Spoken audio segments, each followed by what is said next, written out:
जय हिंद साथियों, कैसे हैं सब लोग। दोस्तों आज हम लोग आर्ट ऑफ टीचिंग पीवाईक्यू का क्लास नंबर 26 करने वाले हैं। तो सभी साथी अंतिम तक बने रहे, क्योंकि दोस्तों आज के क्लास में हम लोग काफी इंपॉर्टेंट प्रश्न को देखेंगे जो आपको सीधे परीक्षा में देखने को मिलेंगे। तो सभी साथी से आग्रह है कि जो भी साथी अब तक चैनल को सब्सक्राइब नहीं किए हैं, चैनल को सब्सक्राइब कर दे, वीडियो को लाइक कर दे और अपने दोस्तों में शेयर कर दे। दोस्तों आइए हम लोग बिना समय गवाए आज का क्लास शुरू करते हैं।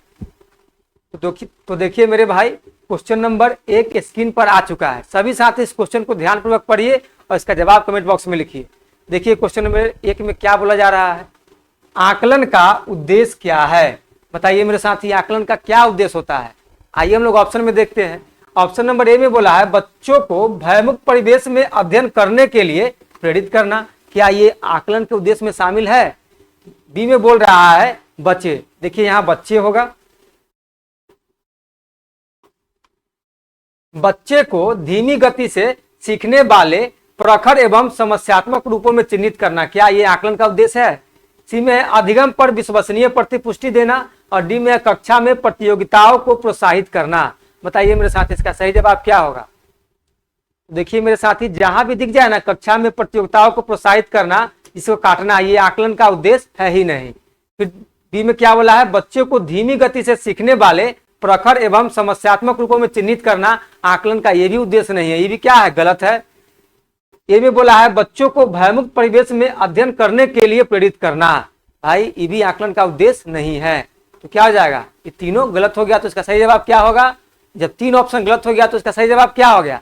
जो बच गया वही इसका सही जवाब होगा। तो हो गया option number C is the right answer. अधिगम पर विश्वसनीय प्रतिपुष्टि देना ये आकलन का उद्देश्य है। ठीक है, चलिए क्वेश्चन नंबर 2 में आइए। क्वेश्चन नंबर 2 में आइए। क्वेश्चन नंबर 2 में मेरे साथी क्या बोला जा रहा है, अगर विद्यालय का प्रधानाध्यापक आपको अतिरिक्त दायित्व देता है तब आप क्या करेंगे? बताइए मेरे साथी, आप किसी विद्यालय में शिक्षक हैं और आपको शिक्षण कार्य के अलावा वहां का जो प्रधानाध्यापक है वो आपको कुछ और अतिरिक्त कार्य या कुछ और दायित्व देता है तो आप क्या करेंगे? तो ऑप्शन नंबर ए में बोला है इसे शर्त स्वीकार करेंगे। बी में है नम्रता पूर्वक मना करेंगे। सी में अनमने ढंग से स्वीकार करेंगे। डी में तभी स्वीकार करेंगे यदि अन्य शिक्षकों को भी अतिरिक्त दायित्व दिया जाता है। बताइए इसका सही जवाब क्या होगा मेरे साथी? इसका सही जवाब होगा इसे सहर्ष स्वीकार करेंगे। Option number A is the right answer. चलिए क्वेश्चन नंबर 3 में चलते हैं। क्वेश्चन नंबर 3 में क्या बोला है, एक शिक्षक के रूप में आप जाति, प्रजाति या नस्ल आधारित भेदभाव के संबंध में क्या महसूस करते हैं? बताइए मेरे साथी, एक शिक्षक के रूप में इन सभी समस्याओं को लेकर के आप क्या महसूस करते हैं? तो ऑप्शन नंबर ए में बोला है यह व्यवस्था धर्म एवं विश्वास से जुड़ी है, अतः इसे समाप्त नहीं किया जा सकता। बी में है यह अवैज्ञानिक व्यवहार है जिसे अविलंब समाज से बाहर किया जाना चाहिए। सी में शिक्षकों को ऐसे पर विचार करने की कोई आवश्यकता नहीं है। डी में सामाजिक व्यवस्था को बनाए रखने के लिए भेदभाव आवश्यक है। बताइए मेरे भाई, सामाजिक व्यवस्था को बनाए रखने के लिए भेदभाव आवश्यक है? ये ऐसा कतई नहीं है। ऐसा ऑप्शन दिखे सीधा काटना है। शिक्षकों को ऐसे पर विचार करने की कोई आवश्यकता नहीं है। मेरे भाई, जब आप एक शिक्षक है, जब आप भी इन चीजों पर, मुद्दों पर विचार नहीं करेंगे तो कौन करेगा? तो ये भी क्या हो गया, गलत हो गया। इसका सही जवाब क्या होगा? Option number B is the right answer. यह अवैज्ञानिक व्यवहार है जिसे अविलंब समाज से बाहर किया जाना चाहिए। जब तक आप इसको बाहर नहीं करेंगे, समाज को आप एक विकसित समाज नहीं बना सकते हैं। ठीक है, चलिए क्वेश्चन नंबर 4 में आइए। इसमें बोला जा रहा है विद्यालयों में यौन शिक्षा। विद्यालयों में यौन शिक्षा के संदर्भ में आपका क्या विचार है? बताइए मेरे साथी, आप सभी साथी शिक्षक हैं तो इसका क्या विचार होना चाहिए? तो ऑप्शन नंबर ए में बोला है यह छात्रों को टकराव से बचाने के लिए आवश्यक है। बी में है यह किशोरों को भ्रम के संसार से बाहर ले जाने एवं पूर्व यौनिकता से संबंधित वास्तविक समस्याओं का ज्ञान देने के लिए आवश्यक है। सी में या छात्रों को पूर्व यौनिकता का वास्तविक आनंद देने के लिए आवश्यक है। डी में यह बिल्कुल ही जरूरी नहीं है क्योंकि शिक्षकों के लिए ऐसे विषय पढ़ाना कठिन है। बताइए मेरे साथ इसका सही जवाब क्या होगा? तो जहां पे दिखे ना कि यह बिल्कुल ही जरूरी नहीं है क्योंकि शिक्षकों को ऐसे विषय पढ़ाना कठिन है, तो सीधे देखते काटना है। मेरे भाई ये बहुत जरूरी है, क्योंकि जब तक आप बच्चों की इन सब चीजों के बारे में नहीं बताएंगे तो बच्चों क्या होता है, इन सब चीजों को नहीं समझ पाता है और इसी एज में आकर वो गलत कदम उठाने लगता है। इसका सही जवाब क्या होगा? इसका सही जवाब होगा option number B is the right answer. यह किशोरों को भ्रम के संसार से बाहर ले जाने एवं पूर्व यौनिकता से संबंधित वास्तविक समस्याओं का ज्ञान देने के लिए आवश्यक है, यह बहुत जरूरी है। ठीक है, चलिए क्वेश्चन नंबर 5 में हम लोग आते हैं। तो सभी साथी को क्वेश्चन नंबर 5 दिख रहा है, सभी साथी इस क्वेश्चन को पढ़िए और इसका जवाब कमेंट बॉक्स में लिखिए। इसमें बोला जा रहा है शिक्षण व्यवसाय चुनौतीपूर्ण है क्योंकि, बताइए शिक्षण व्यवसाय चुनौतीपूर्ण क्यों है? तो ऑप्शन नंबर ए में है इसके लिए लंबे अध्ययन की आवश्यकता होती है। बी में इस व्यवसाय में व्यक्ति को विभिन्न नियमों का पालन करना होता है। सी में इस व्यवसाय में प्रत्येक शिक्षक को अपनी कक्षा के लिए अच्छे परीक्षा परिणाम देने होते हैं। डी में व्यक्ति को प्रत्येक बार छात्रों के असंख्य मनोवैज्ञानिक जरूरतों के अनुरूप परिवर्तित होना पड़ता है। बताइए मेरे साथी, मेरे सखा, मेरे बंधु, इसका सही जवाब क्या होगा? तो मेरे साथी शिक्षण व्यवसाय चुनौतीपूर्ण इसलिए होता है क्योंकि इसमें व्यक्ति को प्रत्येक बार छात्रों के असंख्य मनोवैज्ञानिक जरूरतों के अनुरूप परिवर्तित होना पड़ता है। बात समझे कि नहीं? जैसे बच्चा का डिमांड होगा वैसे आपको परिवर्तित होना पड़ेगा। तो option number D is the right answer.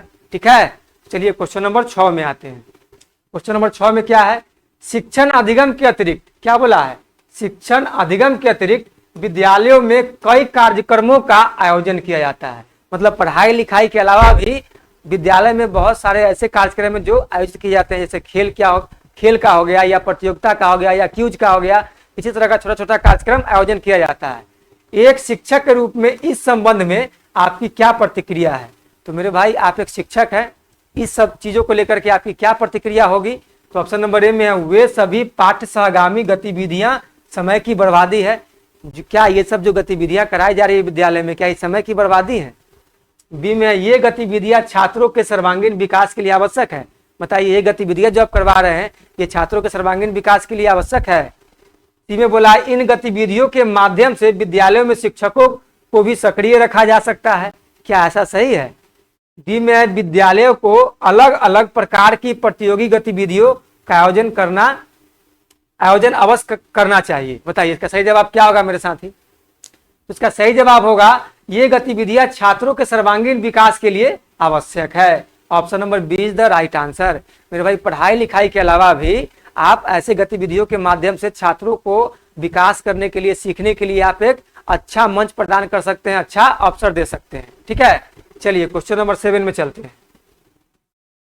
आइए मेरे साथी क्वेश्चन नंबर 7 को ध्यानपूर्वक पढ़िए। यदि एक छात्र एक विषय में लगातार कम अंक या ग्रेड प्राप्त करता है तो यह प्रदर्शित करता है। बताइए मेरे साथी आपकी कक्षा में कोई एक छात्र है जो एक विषय में लगातार कम अंक या ग्रेड प्राप्त कर रहा है, तो बालक किस चीज का प्रदर्शन कर रहा है, तो आप उसके लिए क्या करेंगे? तो ऑप्शन नंबर ए में बोला है विषय को कक्षा में अच्छे से नहीं पढ़ाया जा रहा है। क्या आप उस विषय को कक्षा में अच्छे से नहीं पढ़ा रहे हैं? बी में है छात्र को उस विषय में कोई रुचि नहीं है। ठीक है, क्या छात्र को उस विषय में कोई रुचि नहीं है? सी में वह विषय छात्र के लिए बहुत कठिन है। डी में वह विषय छात्र के लिए अनुपयोगी है। बताइए जब अनुपयोगी होगा तो फिर पढ़ाने का कोई मतलब ही नहीं है, तो पहले ही कट जाएगा। इसका सही जवाब क्या होगा? तो मेरे पास इसका सही जवाब होगा छात्रों को उस विषय में कोई रुचि नहीं है। Option number B is the right answer. जो आप उसको पढ़ा रहे हैं उसमें आप उसको रुचि जगाइए नहीं रहे हैं, तो वो सीखेगा कैसे? तो सबसे पहले आपको क्या करना होगा? बच्चों के जरूरत के अनुसार, उसकी रुचि के अनुसार आपको चीजों को समझाना होगा, बताना होगा, पढ़ाना होगा, तब जाकर बच्चा का ग्रेड या अंक अच्छा आएगा उस विषय में। चलिए क्वेश्चन नंबर 8 में आइए। क्वेश्चन नंबर 8 में क्या बोला है? समय सारणी में विषयों का वितरण किस प्रकार होना चाहिए? बताइए मेरे साथी समय सारणी में विषयों का वितरण किस प्रकार होना चाहिए? ऑप्शन नंबर ए में है विद्यालय की सुविधा अनुसार। बी में है छात्रों का पसंद, रुचियां, मांग के अनुसार। सी में है विषय की कठिनाई के स्तर के अनुसार। डी में कोई प्रक्रिया नहीं होनी चाहिए। बताइए तो मेरे साथी इसका सही जवाब होगा विषय की कठिनाई के स्तर के अनुसार समय सारणी का वितरण किया जाना चाहिए। Option number C is the right answer. चलिए क्वेश्चन नंबर 9 में चलते हैं। क्वेश्चन नंबर 9 में मेरे साथी क्या बोला है? छात्र केंद्रित शिक्षा का अर्थ है। बताइए छात्र केंद्रित शिक्षा का क्या अर्थ होता है?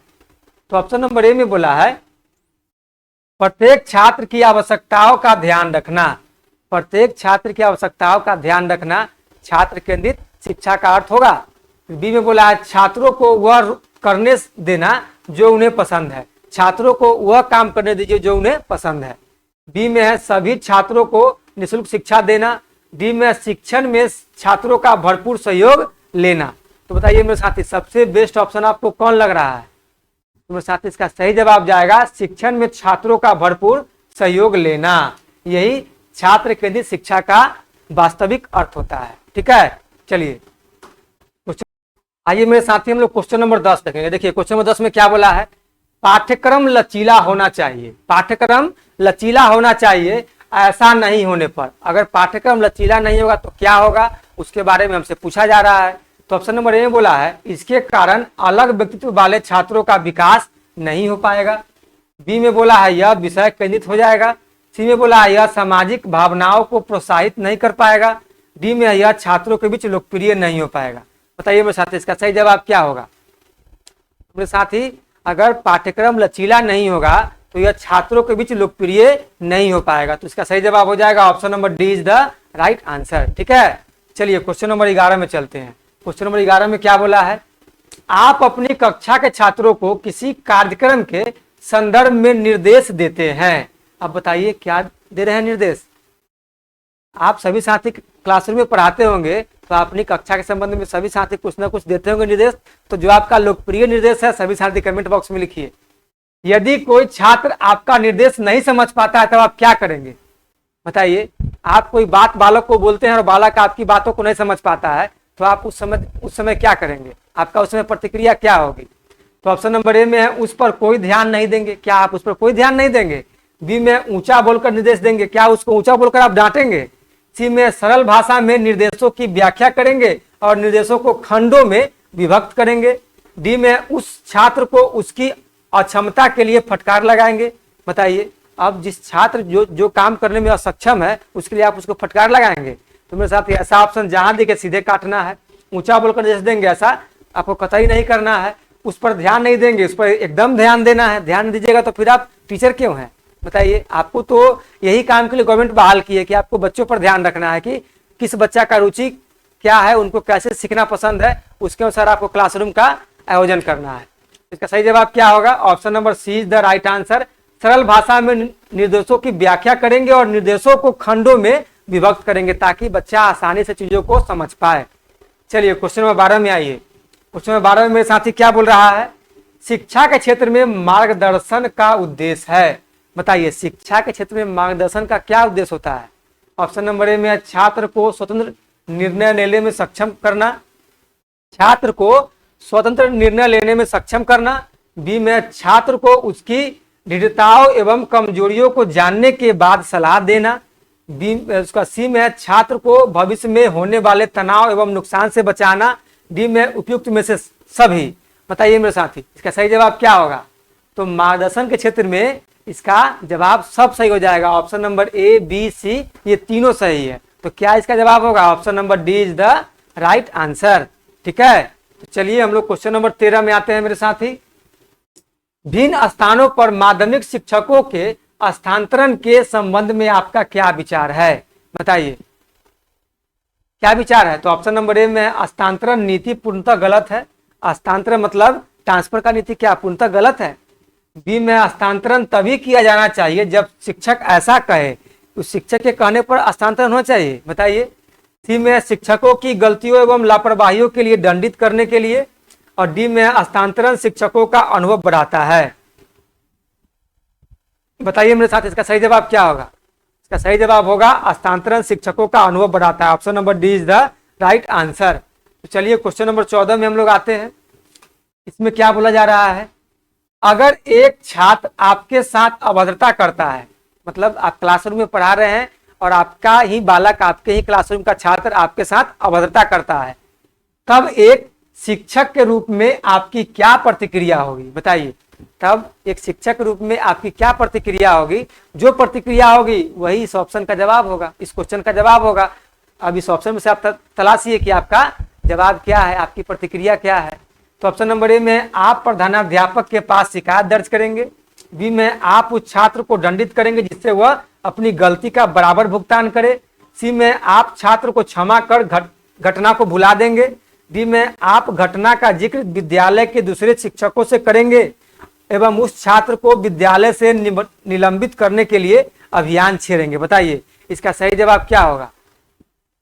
तो मेरे साथ इसका सही जवाब होगा आप प्रधानाध्यापक के पास शिकायत दर्ज करेंगे। Option number A is the right answer. इन चारों में से सबसे बेस्ट ऑप्शन कौन जा रहा है? Option number A is the right answer. आप प्रधानाध्यापक के पास शिकायत दर्ज करेंगे और प्रधानाध्यापक इस पर एक्शन लेंगे।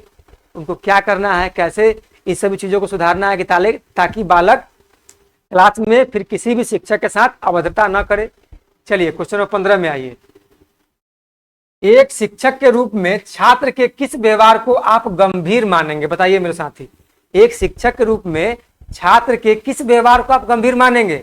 तो ऑप्शन नंबर ए में छात्र कक्षा के दौरान कक्षा में दूसरे छात्रों में बातचीत करना, दूसरे छात्रों से बातचीत करना, बी में अधूरा गृह कार्य, सी में कक्षा में बहुत सारे प्रश्न पूछना और डी में पढ़ाई में थोड़ा कमजोर। इसका सही जवाब क्या होगा? आप गंभीर कब मानेंगे? जब बच्चे आपसे बहुत सारे प्रश्न पूछेंगे। तो option number C is the right answer. कक्षा में बहुत सारे प्रश्न पूछने पर आप उस छात्र के व्यवहार को क्या करेंगे? गंभीर मानेंगे कि आखिर क्या बात है भाई, इसकी जिज्ञासा इतनी क्यों बढ़ रही है, क्या कारण है। तो आप क्या करेंगे? उसकी जिज्ञासा के अकॉर्डिंग आप चीजों को क्लास में समायोजित करेंगे। चलिए क्वेश्चन नंबर 16 में आइए। एक शिक्षक को अस्थायी शिक्षक के रूप में बहाल होने के पश्चात भी प्रशिक्षण की आवश्यकता होती है, क्योंकि? बताइए एक शिक्षक को अस्थायी शिक्षक के रूप में बहाल होने के पश्चात भी प्रशिक्षण की आवश्यकता होती है, क्यों भाई? क्योंकि आप जब उसको बहाल किए हैं तो पहले से प्रशिक्षित है, फिर उसको क्यों आवश्यकता है? तो हम लोग ऑप्शन में देखिए और सभी साथी बताइए कि क्यों इसकी आवश्यकता पड़ती है। तो ऑप्शन नंबर ए में है समय बीतने के साथ वह बीएड के दौरान मिले प्रशिक्षण को भूल जाते हैं। बात सही बोल रहा है। जैसे जैसे समय बीतता है तो जो आप काम पहले कर चुके होते हैं वो धीरे धीरे भूलने लगते हैं। तो बीएड के प्रशिक्षण के बाद क्या होता है, जो परीक्षण आपको दिया जाता है वो धीरे धीरे आप भूलने लगते हैं। फिर बी में है शिक्षा के क्षेत्र में हुए नए शोधों एवं उनके प्रयोग का ज्ञान शिक्षकों को निरंतर दिया जाना चाहिए। सी में इन कार्यक्रमों की आवश्यकता शिक्षकों के बौद्धिक विकास के लिए होती है। सी में उपयुक्त में से सभी। बताइए मेरे साथी इसका सही जवाब क्या होगा? इसका सही जवाब होगा मेरे साथी उपयुक्त में से सभी। Option number D is the right answer. ये सभी चीजें बहुत ही आवश्यक होती है। क्वेश्चन 17 में क्या बोला है मेरे साथी? छात्रों को डैश के लिए प्रोत्साहित नहीं करना चाहिए। बताइए छात्रों को किसके लिए प्रोत्साहित नहीं करना चाहिए? ए में समूह कार्य में एक दूसरे के साथ सक्रिय रूप से अंतःक्रिया करने। बताइए बी में अधिक से अधिक पाठ्यसागामी क्रियाओं में सहभागिता करने। सी में शिक्षक द्वारा पूछे जा सकने जो किसी प्रश्न के उत्तर याद करने। डी में कक्षा के अंदर और बाहर अधिक से अधिक प्रश्न पूछने। बताइए मेरे साथ इसका सही जवाब क्या होगा? इसका सही जवाब क्या होगा? क्वेश्चन ने बोला है छात्रों को डैश के लिए प्रोत्साहित नहीं करना चाहिए। इन चारों में से आप किस काम के लिए प्रोत्साहित नहीं करेंगे? तो मेरे साथ इसका सही जवाब हो जाएगा option number C is the right answer. शिक्षक द्वारा पूछे जा सकने जो किसी प्रश्नों के उत्तर याद करने के लिए आपको प्रोत्साहन नहीं करना है। ये क्या है? ये सबसे गलत तरीका माना जाता है। ठीक है, अगर आपको उसको कहना ही है तो बोलिए कि आप कुछ ऐसा चीज लिखो जो जिसमें आपका सृजनात्मक विकास हो, समझे, जहाँ पे बच्चा खुल के सोचे, चिंतन मनन करे, वैसा आप टास्क दीजिए। चलिए क्वेश्चन नंबर 18 में आइए। बच्चे के लिए निःशुल्क एवं अनिवार्य शिक्षा का कानून 2009 को राष्ट्रपति की मंजूरी प्राप्त हुई। बताइए बच्चों के लिए निःशुल्क एवं अनिवार्य शिक्षा का कानून 2009 को राष्ट्रपति की मंजूरी कब प्राप्त हुई? हमको वो डेट बताना है और ईयर के साथ बताना है। ऑप्शन नंबर ए में 26 जनवरी 2009 को, बी में 26 अगस्त 2009 को, सी में 26 नवंबर 2009 को, डी में 26 जनवरी 2010 को। बताइए मेरे साथी कब इसको मंजूरी प्राप्त हुई? तो इसको मंजूरी प्राप्त हुई है 26 अगस्त 2009 को। Option number B is the right answer. चलिए क्वेश्चन नंबर 19 में आइए। क्वेश्चन नंबर 19 में क्या बोला है? विद्यालय है एक लघु। बताइए विद्यालय है एक लघु क्या है मेरे साथी? ऑप्शन नंबर ए में है राज्य, बी में है समाज, सी में है परिवार और डी में है संगठन। तो विद्यालय क्या है? तो विद्यालय है एक लघु संगठन। Option number D is the right answer. चलिए क्वेश्चन नंबर 20 में चलते हैं। अगर बार बार बताने व्याख्या करने पर भी छात्र एक बिंदु तथ्य नहीं समझ पाता है तब ऐसे परिस्थिति में आप क्या करेंगे? मेरे साथी आप क्लासरूम में एक शिक्षक के रूप में पढ़ा रहे हैं, अगर बार बार बताने कोई चीज को आप बच्चा को बार बार बता रहे हैं, व्याख्या भी कर रहे हैं और छात्र बिंदु तत्व को नहीं समझ पाता है तब ऐसी स्थिति में आप क्या करेंगे? आप कैसी स्थिति में क्या प्रतिक्रिया होगी बताइए। तो ऑप्शन नंबर ए में दिया है उस छात्र को फटकार कर कक्षा से बाहर कर देंगे। बी में है उसे ठीक ना होने योग्य मानेंगे और उस पर ध्यान देना बंद कर देंगे। सी में उस बिंदु तथ्य को समझाने के लिए अन्य विधि या उपचार सामग्री का प्रयोग करेंगे। डी में उस छात्र के माता पिता अभिभावक को बुलाकर उसकी पढ़ाई के लिए अन्य विकल्प की सलाह देंगे। बताइए इसका सही जवाब क्या होगा। तो साथ ही इसका सही जवाब हो जाएगा option number C is the right answer. उस बिंदु या तत्व को समझाने के लिए अन्य विधि या उपचार सामग्री का प्रयोग करेंगे ताकि बच्चा चीजों को अपने अनुसार आसानी से समझ सके। आप जिस विधि से समझाना चाह रहे हैं उससे अगर वो नहीं समझ पा रहा है तो आपको विधि में बदलाव करना होगा ताकि बच्चा चीजों को आसानी से समझे। तो वही बात ऑप्शन नंबर सी में बोला गया है। चलिए क्वेश्चन नंबर 21 में आइए। पुरुष स्त्रियों की अपेक्षा अधिक बुद्धिमान होते हैं। क्या बोला है मेरे साथी, पुरुष स्त्रियों की अपेक्षा अधिक बुद्धिमान होते हैं। यह कथन किस चीज को दर्शा रहा है। तो ऑप्शन नंबर ए में सही हो सकता है। बी में लैंगिक पूर्वाग्रह को प्रदर्शित करता है। सी में बुद्धि के भिन्न भिन्न पक्षों के लिए सही है और डी में है सही है। बताइए इसका सही जवाब क्या होगा। तो मेरे साथ इसका सही जवाब हो जाएगा लैंगिक पूर्वाग्रह को प्रदर्शित करता है। Option number B is the right answer. चलिए मेरे साथ ही क्वेश्चन नंबर 22 में हम लोग आइए। किस दार्शनिक आधार पर निर्मित पाठ्यक्रम छात्र केंद्रित होता है। अब बताइए किस दार्शनिक आधार पर निर्मित पाठ्यक्रम छात्र केंद्रित होता है। तो अब किस पर होगा मेरे साथी। ऑप्शन नंबर ए में आदर्शवाद, बी में प्रगतिवाद, सी में यथार्थवाद और डी में प्रयोजनवाद। बताइए इसका सही जवाब क्या होगा। ये किस पर आधारित होता है। तो मेरे साथी ये होता है प्रयोजनवाद पर। Option number D is the right answer. प्रयोजनवाद पर ही छात्र केंद्रित जो पाठ्यक्रम है वो आधारित होता है। चलिए क्वेश्चन नंबर 23 में आइए। क्वेश्चन नंबर 23 में क्या बोला है। नवनीत अपनी कक्षा के छात्रों को क्षेत्र भ्रमण पर ले जाते हैं। नवनीत अपनी कक्षा के छात्रों को क्षेत्र भ्रमण पर ले जाते हैं। वापस आकर वे छात्रों के भ्रमण पर चर्चा करते हैं। यह किस चीज को शो कर रहा है, यह किस तरह के आकलन को शो कर रहा है। तो मेरे भाई से सबसे पहले ध्यान देना है कि ये जब भ्रमण पर ले जाते हैं तो भ्रमण ले जाने के दौरान ही चीजों पर चर्चा नहीं कर रहे हैं, वहां से वापस लौटने के बाद कर रहे हैं। तो आप सोच समझ के इसका जवाब दीजिएगा। तो ऑप्शन नंबर ए में सीखने के लिए आकलन, बी में आकलन के लिए सीखना, सी में आकलन का सीखना और डी में सीखने का आकलन। बताइए इसका सही जवाब क्या होगा। तो मेरे साथ इसका सही जवाब हो जाएगा option number D is the right answer, सीखने का आकलन। क्यों, क्योंकि ये सत्र के अंत में मतलब उस कार्यक्रम के खत्म होने के बाद उस पर चर्चा की जा रही है कि आपने क्या सीखा क्या जाना। तो ये क्या हो गया, सीखने का आकलन। वही अगर उस भ्रमण के दौरान अगर चीजें पर चर्चा की जाती तो क्या होता, सीखने के लिए आकलन होता। बात समझे। तो क्वेश्चन नंबर 23 का option number D is the right answer. चलिए क्वेश्चन नंबर 24 में चलते हैं। सफल एवं प्रभावी शिक्षण के लिए व्यक्ति के पास होना चाहिए। बताइए मेरे साथी, सफल एवं प्रभावी शिक्षण के लिए व्यक्ति के पास क्या होना चाहिए। तो ऑप्शन नंबर ए में व्यक्तिगत भिन्नताओं का ज्ञान, बी में विद्यालय के संरचनात्मक संगठन का ज्ञान, सी में सहकर्मियों की योग्यता का ज्ञान और डी में इन सभी का ज्ञान। बताइए सफल एवं प्रभावी शिक्षण के लिए व्यक्ति के पास इन सभी चीजों में से क्या जरूरी है। तो मेरे भाई ये सभी चीज जरूरी है। ऑप्शन ए बी सी ये तीनों चीज जरूरी है। तो क्या इसका जवाब होगा, option number D is the right answer, इन सभी का ज्ञान। ठीक है। अब हम लोग क्वेश्चन नंबर 25 देखें। क्वेश्चन नंबर 25 में क्या बोला है। छात्रों में खेलकूद के प्रति रुचि का विकास अधिक संभव है यदि, छात्रों में खेलकूद के प्रति रुचि का विकास अधिक संभव है यदि आप क्या करेंगे। तो ऑप्शन नंबर ए में विद्यालय में खेलकूद के विकास के उचित अवसर दिए जाएं, बी में खेलकूद के समय छात्रों को कुछ बांटा जाए और जैसे फल आदि, सी में माँ बाप का भी इनके प्रति उचित दृष्टिकोण हो और डी में है बच्चों में उचित माध्यम से खेल के प्रति रुचि विकसित की जाए। बताइए मेरे साथ इस चारों में से सबसे आपको बेस्ट ऑप्शन कौन लग रहा है। साथ ही इसका सही जवाब हो जाएगा option number A is the right answer, विद्यालय में खेलकूद के विकास के उचित अवसर दिए जाए। बाद बाकी आपको कुछ नहीं करना है, बस खाली बच्चा को अवसर दीजिए ना, वो अपने आप चीजों को अपने अकॉर्डिंग करने लगेगा। चलिए क्वेश्चन नंबर 26 में आइए। विद्यालय में छात्रों का स्वास्थ्य परीक्षण क्यों जरूरी है। बताइए मेरे साथी, विद्यालय में छात्रों का स्वास्थ्य परीक्षण क्यों जरूरी है।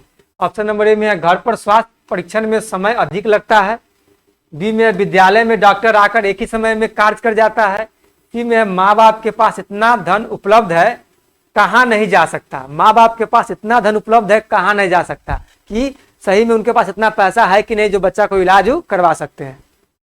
डी में यह विद्यालय का दायित्व है। बताइए इसका सही जवाब क्या होगा। इन चारों ऑप्शन में से आपको सही जवाब कौन लग रहा है मेरे साथ। इसका सही जवाब हो जाएगा यह विद्यालय का दायित्व है। Option number D is the right answer. चलिए क्वेश्चन नंबर 27 में आइए। कोई छात्र गणित में काफी कमजोर है, कोई छात्र है जो गणित में काफी कमजोर है, आप उसकी सहायता के लिए क्या करना चाहेंगे। बताइए मेरे साथी, आपका कोई छात्र गणित में बहुत कमजोर है, आप उसकी सहायता करने के लिए क्या करेंगे, क्या स्टेप उठाएंगे। तो ऑप्शन नंबर ए में प्रधानाध्यापक से इस विषय में परामर्श लेंगे, बी में उस छात्र के माँ बाप से समुचित परामर्श लेंगे, सी में उस छात्र से बात करके पता लगाएंगे कि गणित में उसकी क्या दिक्कत है और तत्पश्चात उसे दूर करेंगे, डी में कक्षा में गणित में सबसे तेज छात्र को आदेश देंगे कि वह उस कमजोर छात्र की मदद करे। ऐसा नहीं करना है मेरे साथी। इसका सही जवाब क्या हो जाएगा बताइए मेरे साथी, जवाब होगा तो मेरे साथी इसका सही जवाब हो जाएगा option number C is the right answer. उस छात्र से बात करके पता लगाएंगे कि गणित में उसकी क्या दिक्कत है और तत्पश्चात उसे दूर करेंगे। ठीक है, तो क्वेश्चन नंबर 27 का option number C is the right answer. चलिए क्वेश्चन नंबर 28 में आइए। भाषा सीखने के रचनात्मक उपागम के तहत शिक्षार्थियों को प्रोत्साहित किया जाना चाहिए। क्वेश्चन में कह रहा है कि भाषा सीखने के रचनात्मक उपागम के तहत शिक्षार्थियों को प्रोत्साहित किया जाना चाहिए। अब शिक्षार्थियों को कैसे प्रोत्साहित किया जाना चाहिए साथ ही, तो ऑप्शन नंबर ए में उदाहरण से व्याकरण के नियमों की खोज करे, बी में त्रुटियों से पूरी तरह बचे, मतलब गलतियों से पूरी तरह बचे। बताइए मेरे साथ ही, अगर छात्र गलती नहीं करेगा तो फिर सीखेगा कैसे। आप कह रहे हैं त्रुटियों से पूरी तरह बचे तो पहले ही गलत हो जाएगा। व्याकरण के नियमों को रट कर याद करें, जहां रटने की बात आ जाए, रट्टाफिकेशन की बात आए, सीधे काट देना है। डी में क्या है, सृजनात्मक लेखन करे। इसका सही जवाब क्या होगा तो मेरे साथ इसका सही जवाब हो जाएगा option number D is the right answer, सृजनात्मक लेखन करे। ठीक है, चलिए, और रचनात्मक में क्या बोला, उदाहरण से व्याकरण के नियम की खोज करे, लेकिन सबसे बेस्ट ऑप्शन कौन जा रहा है, option number D is the right answer, सृजनात्मक लेखन करे। ठीक है, तो ऐसे ही आपको बेस्ट ऑप्शन तलाशना है, ऐसा नहीं कि हाँ ये भी लग रहा है, ये भी लग रहा है तो ये भी मार दिए, क्योंकि सबसे ज्यादा जो क्वेश्चन के अकॉर्डिंग नजदीक लगेगा वही ऑप्शन सही माना जाएगा। चलिए क्वेश्चन नंबर 29 में आइए। भाषा शिक्षण के संदर्भ में कौन सा कथन सही नहीं है। बताइए मेरे साथी, भाषा शिक्षण के संदर्भ में कौन सा कथन सही नहीं है। ऑप्शन नंबर ए में प्रिंट समृद्ध परिवेश भाषा अर्जित करने में सहायक होता है, बी में भाषा शिक्षण में केवल वर्तनी की शुद्धता पर ही अधिक बल रहता है, सी में भाषा के अर्जन और भाषा के अधिगम में अंतर होता है, डी में भाषा सीखने में अन्य विषयों का अध्ययन अध्यापन सहायक होता है।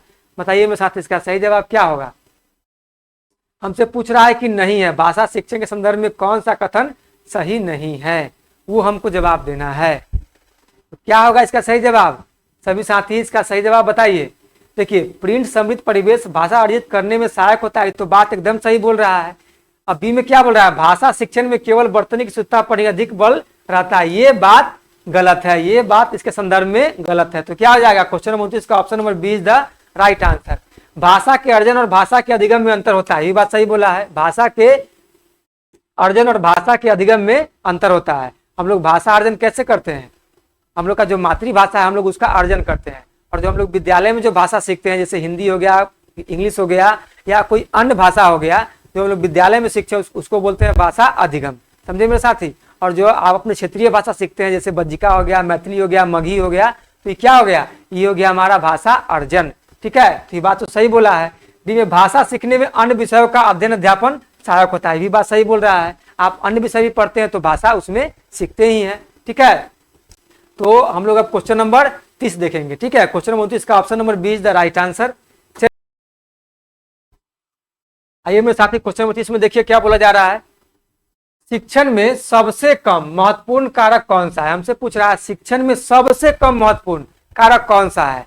तो ऑप्शन नंबर ए में बच्चों को गृह कार्य देना, बी में छात्रों को दंडित करना, सी में सुगमकर्ता के रूप में शिक्षक, और डी में प्रभावशाली तरीके से व्याख्यान। बताइए मेरे साथी इसका सही जवाब क्या होगा। सबसे कम महत्वपूर्ण समस्या आपको कौन लग रहा है, सबसे कम महत्वपूर्ण होगा छात्रों को दंडित करना। Option number B is the right answer. तो बताइए सभी साथियों को आज का क्लास कैसा लगा। आशा है कि सभी साथियों को क्लास पसंद आया है। तो सभी साथी चैनल को सब्सक्राइब कर दीजिए, वीडियो को लाइक कर दीजिए और अपने दोस्तों में शेयर कर दीजिए। तो दोस्तों, इससे पहले सभी साथी कमेंट में बताइए कि उनका 30 में सही स्कोर कितना आ रहा है। दोस्तों, हम लोग फिर मिलेंगे नेक्स्ट क्लास में नए नए क्वेश्चन के साथ, नए टॉपिक के साथ। तो आज के लिए इतना ही। धन्यवाद। जय हिंद।